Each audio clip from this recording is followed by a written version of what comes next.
Welcome to the Herd's official YouTube channel. Make sure to like and subscribe. Don't forget to check out the Colin Cowherd podcast, all of our NFL instant reactions, and more football content. Nick Wright joining me live. I got something for you, Colin. Hold on. I was listening. I don't speak French, but let's see if I can do this in real time. Jolie laide. Jolie lad is like pretty yet ugly. That's what you were looking for. That's I Googled Philadelphia. it for you. There you go, pal. Pretty yet ugly. It sounds like your Broncos take. Did you compare Bo Nix to Patrick Mahomes? Yeah. Did that happen? I mean, who else could take a 19-0 deficit? Greatest quarter for a quarterback ever. I die on that hill. Okay. I mean, that was amazing. All right, a few things that, listen, it is remarkable what they've done and what he's done in the fourth quarter against Philly and the Giants. I am taking nothing away from him there. But I was too busy Googling Jolie Ladd to fact. You said he has 11 touchdowns when trailing. Yeah. But he also has 11 touchdowns total. So that would mean they've all come when he's trailing. At least 11 passing touchdowns total. That part's not great. In the Broncos are really weird because their last three games, Philly, the Jets, and the Giants. I know. They have 13 points in the first three quarters combined of those games. Yeah. And then they've been elite in the fourth quarter of two of them, and they held on against the Jets. I still don't trust them. I think the defense is great. I think the other weird thing about Bo is nothing gives you more confidence if you're rooting against the Broncos than when Bo Nix early in a game takes a deep shot. It's like, well, that's going to hit a ball boy. They're just spraying out of bounds. But then late in the game, he has been good. So there is something there. You also, I want to talk about the Bills and the Seahawks, but can I just ask you one question about the Chiefs? Sure. Just one? Yeah. Can we revisit a bit that the dynasty phase is over? Are we maybe still in the dynasty phase of my team? I had to deal with a lot of slings and arrows from you, my dear friend and professional idol and mentor all summer, that this was, hey, they'll still be good, but they're just not dynastic anymore, whatever it is. And now I think you feel like the gap between them and whomever is second is 10 about points. as big as Philly as 2 and 10, correct? Yeah. Okay. Yeah. I just wanted to hear it. That's all. Why are the Bills not in there? Okay. First of all, they can't defend the run, which is the worst thing to be when you have a great quarterback. You can have a bad secondary. You got to defend the run. Otherwise, you watch the game. Like last night, Baker watched a lot of the game, right? Like you just get out of rhythm. So, Kansas City has generally, and I don't have the stats in front of me, but you get Mahomes a lot of drives and a lot of opportunities, and he extends them. I don't like when I have a great quarterback. I think they have to go out. Now, they're getting some people back that will help them, but right now, they're not, in my opinion, right now, today, they're not a top 10 team. And Seattle makes too many mistakes. Last night was a mess. It was a mess. So Seattle's interesting because last night was ugly. But that defense was the Seattle offense kept saying to Houston, please make this a game. It's 1 a.m. on the East Coast. Right. This is outrageously late game. At least make it interesting. And the Seattle defense wouldn't let Houston do it. Yeah. And so I give you credit as the Sam Darnold guy for not, overlooking a poor performance. But I think you actually at this point might be underrating Seattle because Mike McDonald has been awesome. And he gets extra credit to me because we've seen what's happened to Baltimore's defense since he left. So that's more confirmation of how good his scheme is. And I didn't see, Colin, you watch more college football than me, so I'll defer to you on this.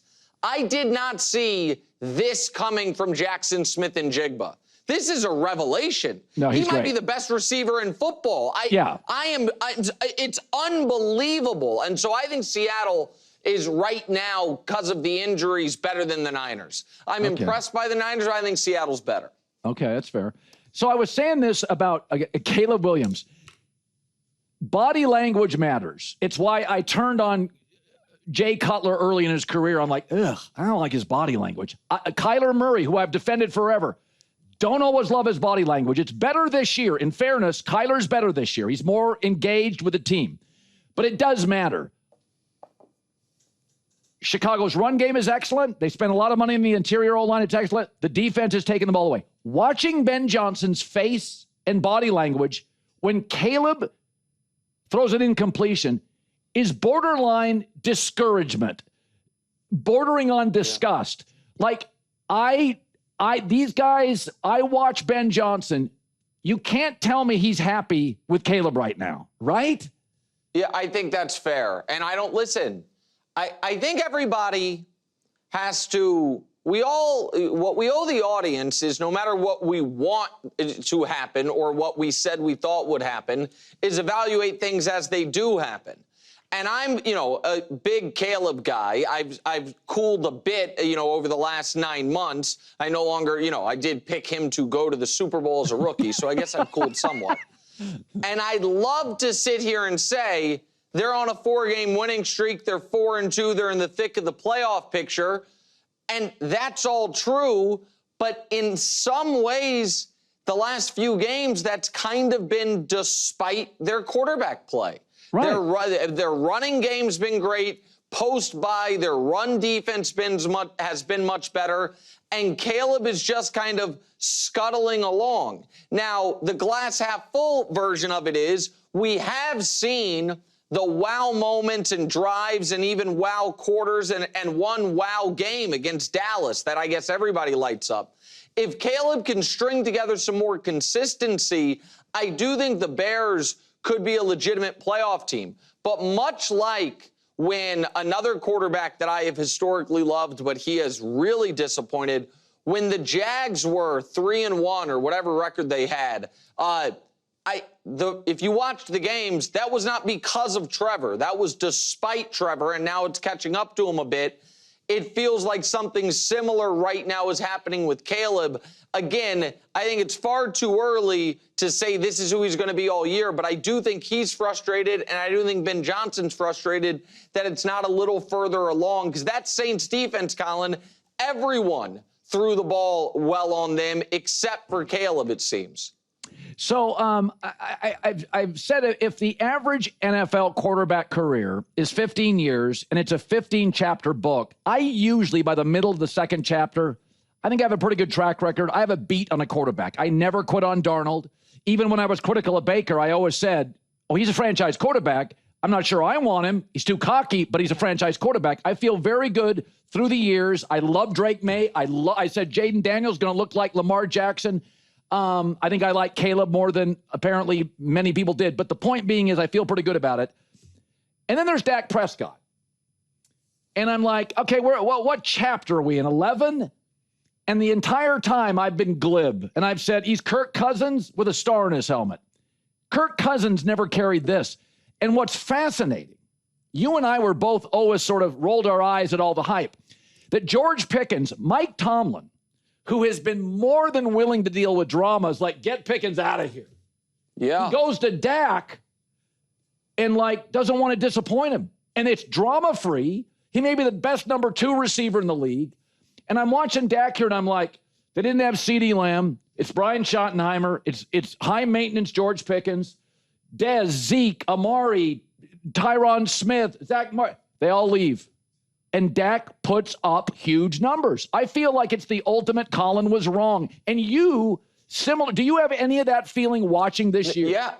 Well, so listen, I think once they traded Micah, the Cowboys' path was clearly they were going to try to be a better version of last year's Bengals, which is trust our quarterback to go score 35 a game, see if the defense can hang on for dear life. Most people, myself included, looked at that and said, well, the problem is Dak isn't Burrow and George Pickens isn't T. Higgins.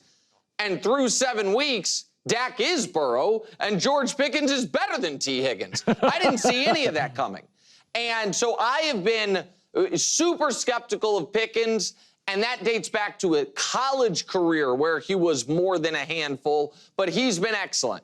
The Cowboys offense performing the way it did when CD was hurt was stunning.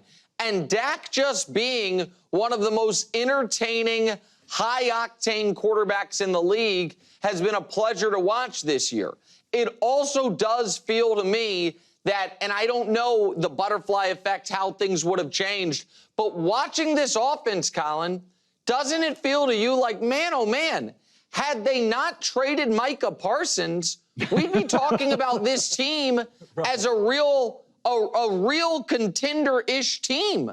Like in an NFL where it seems like other than Kansas City, nobody is, and maybe Detroit, nobody is really good, and that it's wide open for spots 4 through 10 in this league. If Dallas just had the 19th best defense, they would be right there. And instead, it all goes on Dak's shoulder. And thus far, he's playing the best ball of his life. I give him a ton of credit. I want to end with a basketball topic because the NBA season begins tonight. There's a new book out written by a young man who said he chronicles LeBron's L.A. Laker career. And in it, Westbrook, who runs hot, who's highly emotional, but whether you like Westbrook or not, he's about as real and authentic as anybody's going to get. He just, he runs hot. I have defended LeBron through the years saying, like Tiger or MJ or Ohtani, he's at brand protection legacy stage now. So sometimes he's a bit calculated, polished. He's protecting his empire. That's what CEOs do, and LeBron is the league CEO. But the knock, there is this rub, is that, and I've heard this through the years, that LeBron, who's LeBron? What is LeBron? He and the late Kobe weren't close. He and LeBron, it's a weird thing. Sure. I mean, are the criticisms of LeBron that he's a bit too calculated, a bit too measured, is it fair? I mean, this is a lot to unpack here, so let me try to give it its just due. First of all, I have massive respect for Russell Westbrook's career, Russell Westbrook, the man and the player. I also think there is a lack of self-awareness with Russ since he stopped being an MVP caliber player that has significantly damaged every single team he's been on. And and for Russ, and certainly for Russ's fans, it's never Russ's fault. It's always, people didn't let Russ be Russ, when the reality is, for the last 6 years, letting Russ be Russ means empty calorie, non-winning basketball. Like that, he's first ballot Hall of Famer. He's one of the 50 greatest players ever. It's just been a rough last half decade. So there's that piece of it. Do I think that probably Russ and LeBron's personalities are very different? Sure. Do I also think that as we are now in year 23 of LeBron James being in the spotlight, that a guy who has the biggest scandal he was ever a part of was the decision, which then raised a couple $1 million for charity, that people have been trying to, more than any athlete of my lifetime, find some cardinal sin or grievous error that he made, to the point to where a couple weeks ago, when he was clearly going to do some type of ad with the decision too, folks pretended that they thought he was going to announce his retirement at noon on a Tuesday, and they acted all offended by it. That now what people have come down to is, you know what? I don't like the cut of his jib, and I think he lies about reading books he hasn't read. That's my problem with LeBron. Like, give me a break. The guy has been the spokesman, the face, the ambassador of this league for a quarter century. Almost more than 20% of the time the NBA has existed, LeBron James has been at the epicenter of it and does not have a substantial misstep to his name and not a scandal on or off the court. So I I understand he's an easy guy to go after in this regard. And yes, of course, he is calculated. And yes, of course, anything he says or does is going to be dissected, so he has to be very careful with it. But I think that he has handled that spotlight better than quite literally any other athlete of our lives. Nick Wright, I agree. First things first. I'll leave you with this. This doesn't mean anything. Oh, please. This doesn't mean anything. I just want to throw it out there because I'm very data-driven. Yeah. Bo Nix's college winning percentage was 70% and Patrick's was 44%. Well, another way, you know what? That means a lot because that's another piece of data that shows Bo Nix is nothing like Patrick Mahomes. And I agree with that. Talk to you later, buddy. All right. The great Nick Wright. Appreciate that. Yeah, I mean, you know, it's Chris Rock had a line years ago. A man is as loyal as his options. And similar to that, you know, everybody's, I can't believe you took the money from them and you did that. You don't have any options. People with options take advantage of options. The other thing is whenever I hear, well, this guy is calculated. This guy is protecting his brand. Yeah, he's got one. That's what happens when you're worth $1 billion.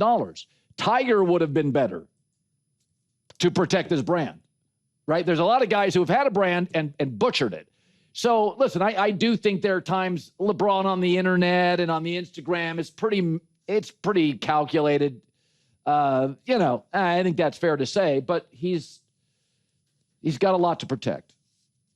Here's another number I wish I had Nick. Fourth quarter passer rating this year.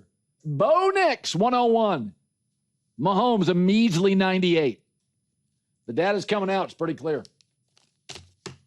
Pretty clear. Greg Olson's around the corner as well. In Chicago, it's the Herd. I think if you win as much as the Dodgers have, 13 straight playoff appearances, and you can win back-to-back, that's a dynasty. There was always this sense you had to win 3 straight. That feels very NBA because it was always a star-driven league. Now nobody can win back-to-back in the NBA because of Adam Silver's new CBA and the aprons and the cost of ownership. So, I mean, I think if you're great for 13 years and you win back-to-back championships, again, when I was a kid, Cincinnati Reds won back-to-back. I think it was like 74, 75, or I think it was those years. And they had a lot of success, but that was considered a dynasty. The Big Red Machine, it's still revered in baseball history. So I think the Dodgers are going for history. It's interesting, though. A month ago, September 21st, the Chiefs were 0-2. The offense looked old, creaky, pedestrian, and kind of lost. And a month ago, the Dodgers were getting ready for the playoffs. The bullpen was a mess. The starting pitchers like Snell and Glasnow, you know, had missed so much of the regular season. And a month later, they're like that rider at the Tour de France who separates on the mountain stage. When he reappears, he's leading, heading downhill and pulling away. It feels like the Chiefs and the Dodgers are playing different sports. And I think one of the things they both do really well, it's hard to be good. It's harder to be great. It's hardest to keep being great. And there's some things you can't do. You can't be stubborn. You can't be overly prideful. You got to spot your problems, address them immediately. I have watched in my life so many businesses and sports teams get in their own way. Dodgers never do. They never do. Chiefs never do. Everybody makes mistakes. Outside of anonymous trolls, nobody is perfect, right? Andrew Friedman's had draft picks that don't work. He's made deals that don't work. I could name them. Nobody's perfect. But the Dodgers, they move off their mistakes. They identify, they solve, and that's what Kansas City's done. And listen, it's not easy managing the Dodgers. You got the analytics guys upstairs. The expectations are ridiculous. You do have the best batting order since the 75 Reds. And Dave Roberts talked about being second guessed. There's always critics. I think that we're in a big market. We're expected to win. Our fans expect us to win. I can't speak to what revenue we're bringing in, but our ownership puts it back into players, a big chunk of it. That's what you want. I mean, I would think that that's what sports fans want from everyone, to get the best of their team. And I think we do as good a job as anyone. I think Dave Roberts really plays the long game. Again, I grew up with Earl Weaver and Billy Martin and Whitey Herzog and very feisty Bobby Cox, obviously with the Braves, kind of a domineering guy. Like it's kind of stubborn. Dave Roberts, you can't be that as a major league manager. You don't have the power you used to. The analytics department has the power. And Dave Roberts, Aaron Boone. The difference with the Yankees and the Dodgers, the Yankees have all this money. They never solve their issues. They just return the same GM and the same team and the same problems. Home run dependent, can't play small ball, don't really engineer runs, strike out too much, and not great defensively. The Dodgers find problems, identify them, there's no ego, and they move off them. And it's just easy to say, well, what about the talent? Look at Philadelphia right now. The Eagles are a stacked roster. What is their offensive identity? They have none. It's hard. Shaq and Kobe, when you've got the two best finishers in their prime in the game, it is hard. I mean, the Miami Heat looked like a dynasty. We're a dynasty, then got old really fast, and it all blew up. So, I don't know. I would never go to a restaurant where I thought the quality dipped. I like following and watching well-run businesses. I support them. Like when I go into places, I look around. Is it well-run? Is it quick? Is it efficient? I want to cater to those businesses. And I watch the Dodgers, and I'm always impressed. I think they're the best-run sports franchise in North America. And it's not just the money, because the Yankees have it, and they don't spend it smartly. And Kansas City, to their credit, a month ago, we're looking at that offense, and we're like, well, it was a mess. And all of a sudden now, it's as deep a receiving core as Andy Reid's ever had. I mean, they just make stuff work. They get to work. They solve their stuff. And I also think it's really hard to be great because the expectation, everybody's on their phone, including the athletes. The athletes are on their phone. They're reading things. The Chiefs dynasty and the Dodgers dynasty under Andy Reid, 72%. I mean, that is insane to win 72% of your games. I mean, go look at Bill Parcells' winning percentage, and he's as good a coach as we've ever had. Shocking what they've done. So the NBA season starts tonight. The West has completely separated from the East. The West, the top 4 to 5 teams in the West arguably are better than the best team in the East. Now, if Jason Tatum comes back and plays this year, most doubt it. I wouldn't be shocked in game 65 or something. I mean, all these pro athletes in their prime physically get healthier faster than we predict. If Jason Tatum came back, then I think Boston's a top 4 team in the league, maybe top 3. Knicks aren't. But I thought, let's just put it out there. These are my 5 bold NBA predictions. I hit in a couple last year, missed in a couple. Number 1, OKC, despite the fact they're an overwhelming favorite in the desert, will not win. They will not repeat as champions. The West is too deep. SGA played 99 games last year. Second year in a row, he doesn't miss games.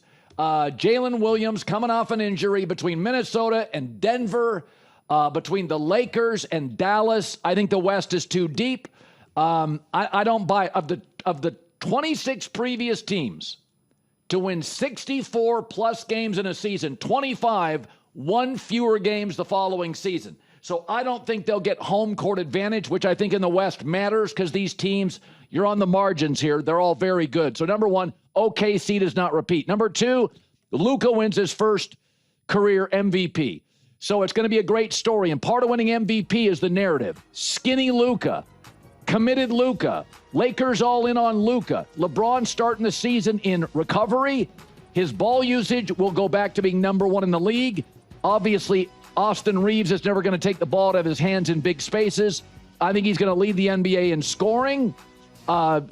He was a dunker, played downhill early, got a little husky, only had 1 dunk last year. I think the best Luka returns. He's motivated. The Lakers are all in. I think J.J. Redick is an above-average offensive coach.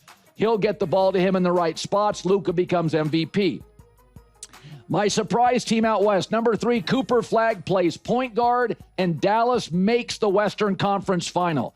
Best front court by a mile in the NBA. Derek Lively, Daniel Gafford, AD, Washington. They got great size. Kyrie Irving probably comes back later in the year in his magic. But I think Cooper Flagg's going to walk in, win Rookie of the Year going away. I think this is one of those deals. They fell apart last year. I love their size. I don't think anybody defensively quite can stack the size and length that Dallas can. I don't know if they face the T-Wolves in the Western Conference Finals. That would be my guess, or Denver. But it's not going to be the Golden State Warriors, because my number 4 bold prediction, the Warriors miss the playoffs. It is the second oldest team in the NBA. Let's be honest. They have one playoff series win over the last 2 years. They've been hobbled. They don't want to give up pods in a trade deal. They're willing to give up Kuminga, but what are you going to get for Kuminga? So my take is, unless you go all in on multiple draft picks, pods, and Kuminga, you're not getting a star that can accompany Steph Curry. And Pods is what he is. To this point in his career, he's got a little Klay Thompson. But, I mean, this is an old team that brought in Al Horford. I love Al Horford. That's not the answer. They just got older. And number 5, Orlando Magic, NBA Finals. Won't be the Knicks, won't be the Bucks, won't be the Sixers, will not be the Cavs. Don't trust them.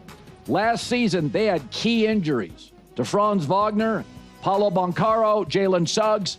They were a great number 1 scoring defense in the league. They could not shoot threes. They bring in Desmond Bane from Memphis, which I thought was a super smart move. You got a bunch of dudes entering their prime. The East is weak, and I like Orlando a lot. Now, again, they've been back-to-back first-round exits, but they bring in a veteran who can hit threes. I think the East, I'm not sure the East has been, without Halliburton in Indiana and without Jason Tatum, it is wide open. You can say, what about the Knicks? Karl Anthony Towns and Jalen Brunson are not good on the floor together. Both suboptimal defensive players. They went from Tibbs to Mike Brown. Many think they won't be as good coaching. I think the Knicks last year were a wonderful story, but what have they done to elevate themselves? And again, if you have Karl Anthony Towns, your second best offensive player, on the floor with Jalen Brunson, your lead offensive player, we know how that turns out. You'll get eaten alive. Teams will attack the pick and roll. The best thing for the Knicks is Jason Tatum and Halliburton won't play. If they did, I would think less of the Knicks. I'm on Orlando in a very, very weak Eastern Conference. J-Mac, I know you've got a thought on. You got some hot takes. I love this. I know we're happy the NBA is back. Listen, you forgot the Knicks are going to be trading for Giannis here by the trade deadline, so the Knicks will be fine in the East. Okay. I am curious, this OKC stuff. Are you surprised that there is no juice for OKC? All anybody's talking about on the eve of the NBA season. Oh, can you hear what LeBron said in that meeting like 4 years ago in a book? Like, nobody's talking about SGA and OKC. Well, I'm with you, man. The new Adam Silver NBA is you can't stack too many good players. Chet Holmgren so far has been a bit injury prone. Jalen Williams is recovering from an injury. SGA is like a pitcher that's pitched 300 innings in back-to-back years. And they brought everybody back. A few years ago, Tampa won the Super Bowl. Remember that? And they brought everybody back. Yeah. And then the following year, there was this idea, this sense that you shouldn't bring everybody back. You need a new energy. Every year you need a new energy. You need to tweak and tweak and tweak. And I kind of feel like the Knicks, they'll be the same team, same issues, and people like Tibbs more than Mike Brown. I like Mike. He's fine. And I kind of feel like with OKC, you'll be good, but they're not going to have home court advantage. I think Minnesota will be better. Ant keeps getting better. I think the Lakers are probably going to be better. I mean, J.J. Redick's second year. Yes. I think Denver had a ton of injuries last year. They'll be better. I think Dallas can't be as beat up as last year, plus Kluber fact. So Dallas better. Minnesota better. Lakers better. I think the West is just, I mean, I don't think Golden State is going to make the playoffs. But Golden State, they're old, but Buddy Hield and Steph and Draymond and Horford and Pods and Kuminga. And I don't think they'll make the playoffs. They could be a 3 seed in the East. But that's possible. You didn't mention once the team that I have winning the NBA title, and that's the Houston Rockets. Kevin Durant, Amen Thompson, Şengün. This team is stacked. Did you see tonight they're going to be starting? Their starting lineup is 6, 7, and up. Kevin Durant's going to play shooting guard. This is a new NBA. There's a bunch of teams are going big now. Yeah. The whole guard era is kind of in the past. I think these are good takes, Colin. I like it. I'm fired up. Yeah, I mean, I think Houston's going to be fine.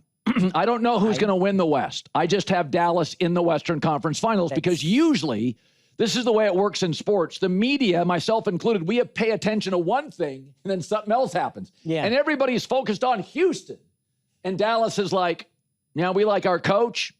We like our front line. We can go big if Houston wants to go big.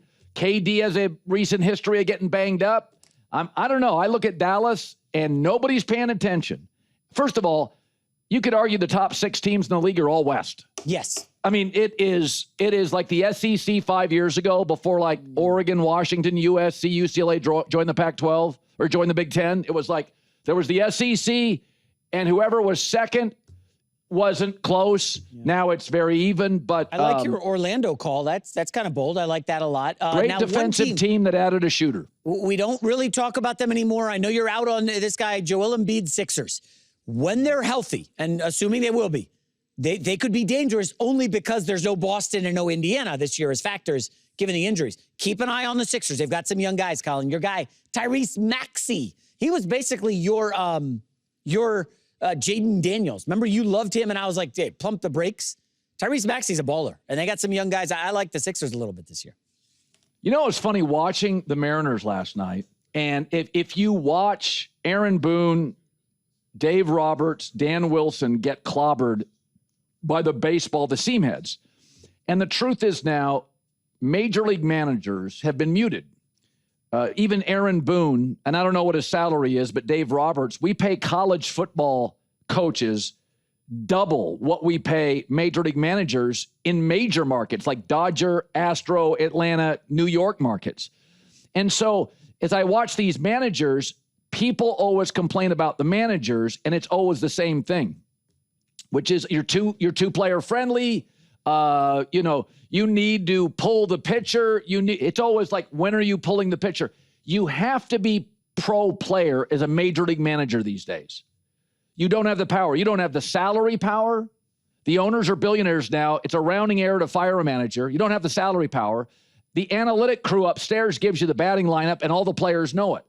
So Dan Wilson last night, I think it's a legitimate criticism, pitching to George Springer. I think that's the rare time I would say that's a mistake. George Springer lives for those moments. He's the last guy in the world you wanted to face.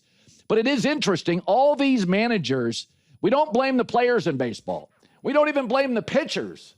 We blame the managers. Dan Wilson's taken all the heat in Seattle today, a beloved former Mariner. It's not the guy who gives up the bomb. It's the manager. And that's just what baseball is going forward.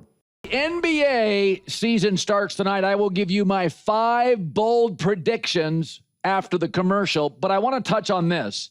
So NBA writer Yaron Weitzman has a new book. It's called A Hollywood Ending, The Dreams and Drama of the LeBron Lakers. And in the book, Westbrook is very critical of LeBron James. He shouldered a lot of the blame when he joined the Lakers and they struggled.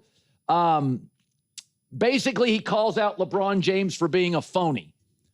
And so Russell Westbrook runs hot. He's very intense. He's highly emotional.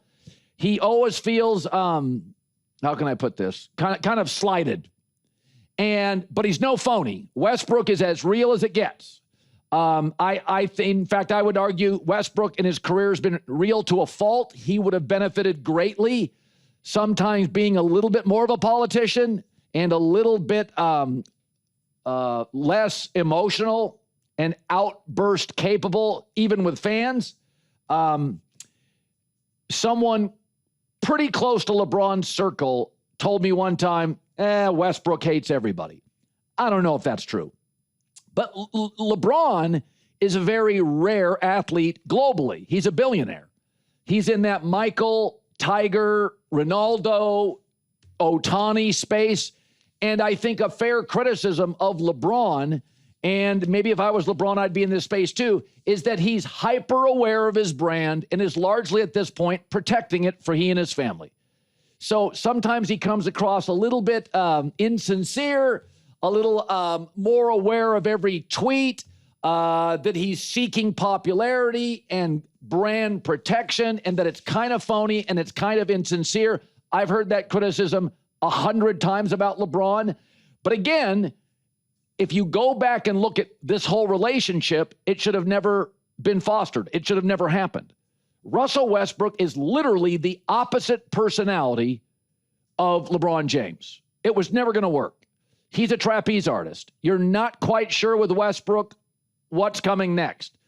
And LeBron is more consultant from a distance, not going to put his toe in the water unless he knows it's safe.